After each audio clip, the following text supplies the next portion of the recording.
పెద్ద పెద్ద కంపెనీలు కలిసినప్పుడు మనం తరచుగా సినర్జీ అనే మాట వింటూ ఉంటాం కదా. చాలామందికి ఇదేదో పెద్ద బిజినెస్ పదంలా అనిపిస్తుంది.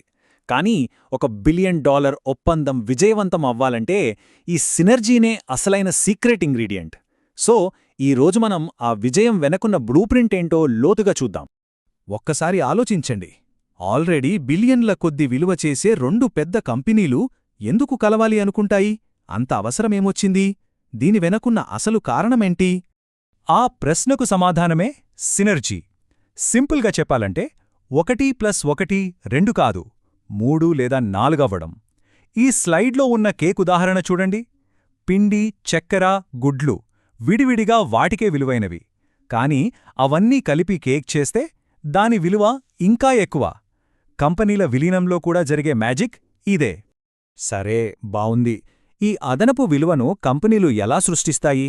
దీనికోసం వాళ్లు ప్రధానంగా 3 మార్గాలను అనుసరిస్తారు. ఈ సినర్జీని 3 విధాలుగా సాధించవచ్చు. 1. ఖర్చులు తగ్గించుకోవడం ద్వారా. 2. అమ్మకాలు లేదా రాబడి పెంచుకోవడం ద్వారా. లేదా 3. సరికొత్త ఆవిష్కరణలు చేయడం ద్వారా. ఇప్పుడు ఒక్కో దాని గురించి వివరంగా చూద్దాం. ఈ స్లైడ్లోని టేబుల్ చూస్తే మనకు చాలా క్లియర్గా అర్థమవుతోంది. చూడండి, కాస్ట్ సినర్జీ అంటే కంపెనీ నడపడానికి అయ్యే ఖర్చులను తగ్గించడంపై ఫోకస్ పెట్టడం.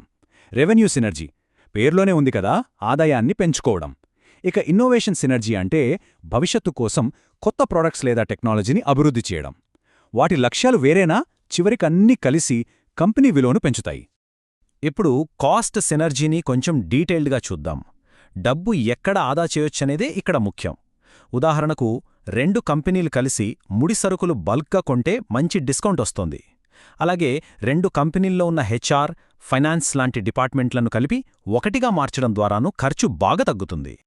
ఇక రాబడి సినర్జీ విషయానికొస్తే ఇక్కడ అమ్మకాలను పెంచడమే మెయిన్ టార్గెట్. ఉదాహరణకు ఒక కంపెనీ తన దగ్గరున్న కస్టమర్లకు వాళ్లతో కలిసిన మరో కంపెనీ ఉత్పత్తులను అమ్మొచ్చు. దీన్నే క్రాస్ సెల్లింగ్ అంటారు. దీనివల్ల కొత్త కస్టమర్ల కోసం వెతక్కుండానే ఉన్న కస్టమర్లతోనే ఇద్దరికీ అమ్మకాలు పెరుగుతాయి. సరే, ఈ లక్ష్యాలన్నీ బాగానే ఉన్నాయి. కాని వీటిని కాగితం మీద నుండి ఆచరణలోకి తేవడం ఎలా? జస్ట్ అనుకుంటే సరిపోదు కదా. ఇక్కడే అసలైన ప్లానింగ్ మొదలవుతుంది. ఈ టేబుల్ చూస్తే మనకొక క్లారిటీ వస్తుంది. ఉదాహరణకు ఉమ్మడి కొనుగోళ్ల ద్వారా డబ్బు ఆదా చెయ్యాలి అనేది కాస్ట్ సినర్జీ కిందికి వస్తుంది.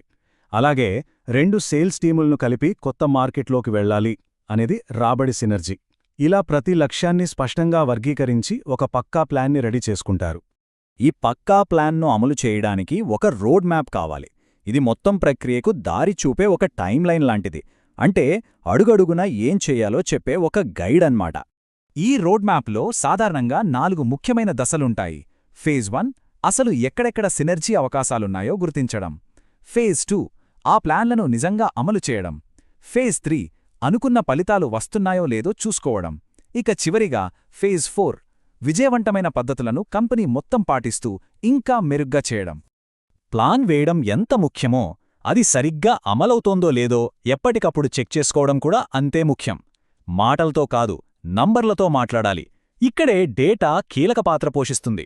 దీనికోసం ఈ స్లైడ్లో చూపించినట్టుగా ఒక డాష్ బోర్డ్ను వాడతారు.